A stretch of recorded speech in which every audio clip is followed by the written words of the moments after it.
In the shadow of revolutions and empires, one man emerged who would redefine the art of war, reshape Europe's borders, and leave behind a legacy that endures to this day. He was not born into royalty, yet crowned himself emperor. He fought nearly every major power in Europe, sometimes all at once, and nearly conquered the entire continent. This is the story of how a Corsican outsider rose to become Europe's most feared military genius. And how his ambition led to glory, betrayal, and ultimate ruin. This is the rise and fall of Napoleon Bonaparte. Chapter 1: Origins of a Legend, Corsica to Military School. Napoleon was born on August 15, 1769, in Ajaccio, Corsica, a small Mediterranean island recently conquered by France. His family were minor nobility, but not wealthy.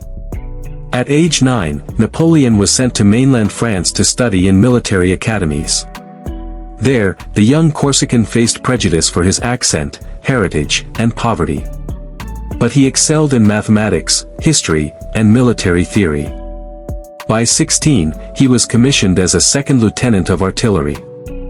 France was on the brink of revolution, and young Bonaparte was perfectly positioned to rise with the chaos.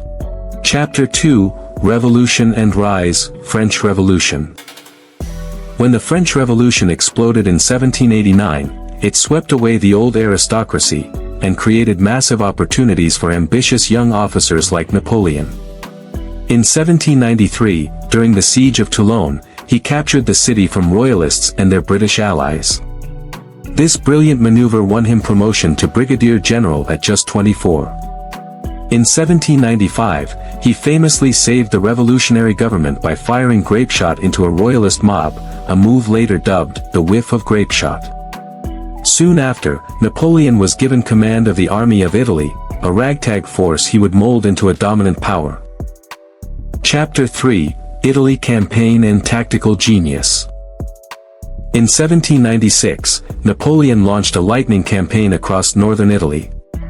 Outnumbered and undersupplied, he used speed, deception, and audacity to outmaneuver Austria's forces. He won major battles at Lodi, Arcole, and Rivoli, capturing thousands and reshaping the map of Italy. He treated war like chess: break the enemy's will, disrupt their communication, and strike fast. He was more than just a general, he was a statesman, founding client republics and exporting revolutionary ideas. By 1797, he had become the most famous man in France. Chapter 4: Egyptian Campaign and the Rosetta Stone. But Napoleon had grander ambitions. In 1798, he led an expedition to Egypt, intending to disrupt British trade with India and build his own empire in the east. He won a swift victory at the Battle of the Pyramids but soon faced disaster. The British Navy, under Admiral Nelson, destroyed the French fleet at the Battle of the Nile, trapping Napoleon's army. Meanwhile, back in France, the government was weak and unpopular. Sensing opportunity, Napoleon abandoned his troops and returned to Paris, where he staged a coup d'état in 1799. At just 30 years old, he became first consul, effectively ruler of France. Chapter 5: Coup of 18 Brumaire. Once in power, Napoleon reformed France from top to bottom. He centralized administration, modernized law with the Napoleonic Code, and brought peace with the Catholic Church. In 1804, he crowned himself Emperor of the French in a lavish ceremony at Notre Dame Cathedral, refusing to be crowned by the Pope. Europe's monarchs were horrified. They saw a former revolutionary now wearing a crown. Napoleon declared, "I found the crown of France lying in the gutter, and I picked it up with my sword." He was now the most powerful man in Europe, and he was just getting started. Chapter 6: Emperor of the French. Between 1805 and 1807, Napoleon waged a series of campaigns that shocked the world. He crushed Austria and Russia at Austerlitz, his greatest victory. He demolished Prussia at Jena and Auerstedt. He humbled the Russian Empire at Friedland. France controlled most of Western and Central Europe, either directly or through client states ruled by Napoleon's family. But his continental system, a blockade designed to choke British trade, backfired, crippling Europe's economy. The more he conquered, the more resistance grew. Spain became a brutal quagmire. In Russia, disaster awaited. Chapter 7, Continental Domination. In 1812, Napoleon launched his most ambitious campaign yet, the invasion of Russia. He assembled the largest army Europe had ever seen, over 600,000 men. But the Russians avoided battle, retreating deep into their territory and burning everything behind them. Napoleon reached Moscow, but it was deserted, and soon, set ablaze. With winter approaching and no supplies, he ordered a retreat. Temperatures plummeted. Russian attacks increased. Only around 100,000 men made it out. The Grand Army had been destroyed, not by battle, but by cold, hunger, and distance. Chapter 8, Spain and Guerrilla War. The Russian campaign shattered Napoleon's aura of invincibility.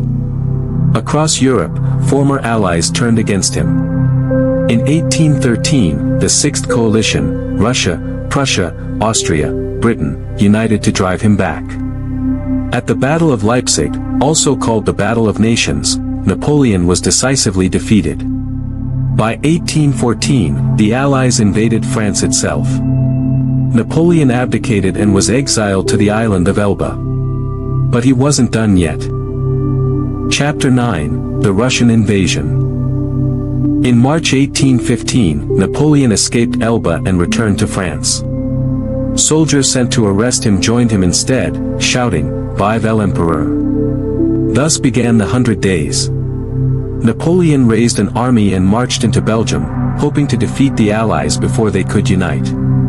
At Waterloo, he faced the Duke of Wellington and Prussian forces under Blücher. Despite fierce fighting, Napoleon was defeated. This time, there would be no return. Chapter 10, The Fall, Leipzig to Elba. Napoleon was exiled to the remote island of St. Helena in the South Atlantic. There, surrounded by guards and waves, he dictated his memoirs, crafted his legend, and slowly succumbed to illness.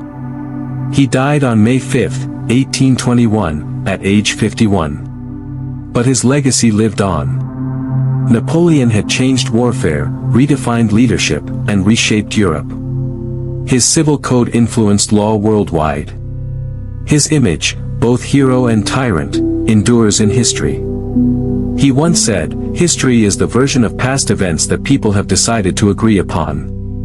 And few figures have inspired more debate. Outro. From a young artillery officer to the master of Europe. From glory in Italy to defeat at Waterloo. Napoleon's life was a whirlwind of ambition, brilliance, and consequence. He rose like no one before, and fell just as hard.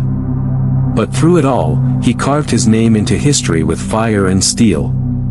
He was not just a man, he was a force. This was the rise and fall of Napoleon Bonaparte. Subscribe to Thrones of Time for more epic stories that shaped our world.